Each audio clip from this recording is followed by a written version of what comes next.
একজন মানুষ যখন বুঝতে পারে যে কোনটা ভালো কোনটা মন্দ, এটার মধ্যেই তার সফলতা। এবং এটা যদি সে বুঝতে না পারে, সে শারীরিকভাবে যত সুস্থই থাকুক, সে আত্মিক দিক থেকে অসুস্থ হয়ে পড়বে। আত্মিক দিক থেকে অসুস্থ একজন মানুষ কখনো সুস্থ একটা নিরাপদ বাংলাদেশ সমাজ এবং পরিবার গঠন করতে পারে না। আমাদের সমাজে চিকিৎসকদের কাছে আমরা যখন যাই, আপনারা একটা কথা আমাদের রোগী হিসাবে আমাদেরকে বলেন, মনের দিক থেকে শক্ত থাকতে হবে। আপনারা একটা কথা আমাদেরকে এও বলেন, সুস্থ থাকার জন্য সুস্থ পরিবেশ নিশ্চিত করতে হবে। আমি আজকে চিকিৎসক সমাবেশের ভাইদের কাছে, বোনদের কাছে অনুরোধ করতে চাই, আপনারা মানুষ সুস্থ করার জন্য, অসুস্থকে সুস্থতা দান করার জন্য যেমন চেষ্টা করেন, আমাদের এখন মূল চেষ্টায় হাত দিতে হবে। আমরা মানুষ চেষ্টা করার আগে, জীবন সুস্থ করার আগে আমরা আমাদের প্রিয় জমিনকে আমরা সুস্থ এবং নিরাপদ করার জন্য সিদ্ধান্ত নেব।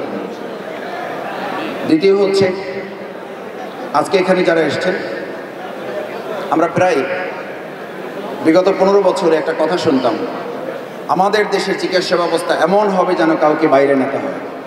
যিনি এই কথা বলেন তাকেই পরের দিন পত্রিকায় দেখি যে তিনি তার নিয়মিত স্বাস্থ্য চেকআপের জন্য থাইল্যান্ড গিয়েছেন, সিঙ্গাপুর গিয়েছেন।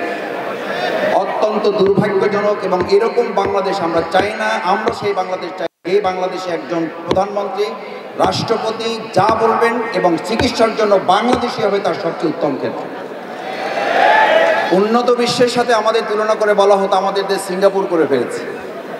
আমাদের দেশকে পৃথিবীর অন্যান্য সবচেয়ে উন্নত রাষ্ট্রের সাথে আমরা নাকি প্রতিযোগিতায় আরও এক ধাপ এগিয়ে গেছি। আমরা সিঙ্গাপুরকে পিছনে ফেলেছি, থাইল্যান্ডকে পিছনে ফেলেছি। Double million offer, Walton fridge কিনে পেতে পারেন 20 লক্ষ টাকা, রয়েছে কোটি কোটি টাকার নিশ্চিত উপহার। চায়না, রাশিয়াকে পিছনে ফেলেছে। কিন্তু সেই ব্যক্তিদের আবার কিছু হতে না হতে সাধারণ চক্ষু চেকআপের জন্য, নিয়মিত স্বাস্থ্য চেকআপের জন্য তাকে যখন বাইরে যেতে হয়, তখন বোঝা যায় যে তারা তাদের বক্তব্যের মধ্যেই শুধু সীমাবদ্ধ ছিল। আর ন্যাশনাল ডক্টরস ফোরাম শুধু বক্তব্য না, কাজের মধ্যে ফিরে এসে বাংলাদেশে, থাইল্যান্ড এবং সিঙ্গাপুরের রোগীকে আমরা এই দেশে নিয়ে আসবো, আমরা তাদেরকে গেস্ট হিসেবে নিয়ে আসবো। আলহামদুলিল্লাহ, আমি কোনো ক্ষেত্রে এটা খেয়াল করি যে ইতিমধ্যে এটা হয়েছে। কেউ কেউ এটা করতে পেরেছেন, কারো মধ্যে এই ইন্সপিরেশন আমরা ডেভেলপ করতে পেরেছি। বিশেষ কথা যেটা বলব, আমরা যদি এই সব কিছু করতে চাই, এসব কিছুর পিছনে আমাদের সবচেয়ে বড় দিকটা হচ্ছে যে আমরা আমাদের জায়গাটা কতখানি আসলে ধারণ করতে পারছি। সম্মানিত চিকিৎসক ভাই এবং বোনেরা, সেই ধারণ করার একটা কথা বলে আমি শেষ করতে চাই।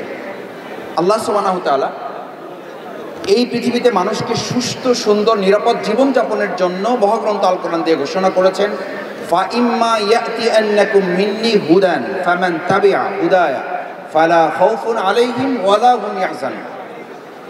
যদি এটাকে কেউ গাইডলাইন হিসেবে, রোডম্যাপ হিসাবে, সংস্কারের মূল মন্ত্র হিসাবে ফলো করে, তাহলে তার কোনো ভয় নেই, তার কোনো উদ্বেগ উৎকণ্ঠাও নেই।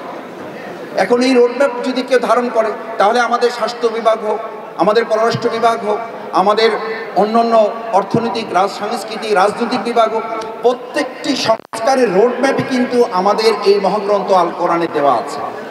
আমি শুধু আজকে আমাদের চিকিৎসক ভাই এবং বোনদের কাছে অনুরোধ করতে চাই, আমরা এমন একটা পরিবেশ নিশ্চিত করতে চাই, যেই পরিবেশে প্রত্যেকটা সংস্কারের জন্য মহাগ্রন্থ আল কোরআন হবে আমাদের সংস্কারের প্রধান এবং মূল মন্ত্র হিসাবে।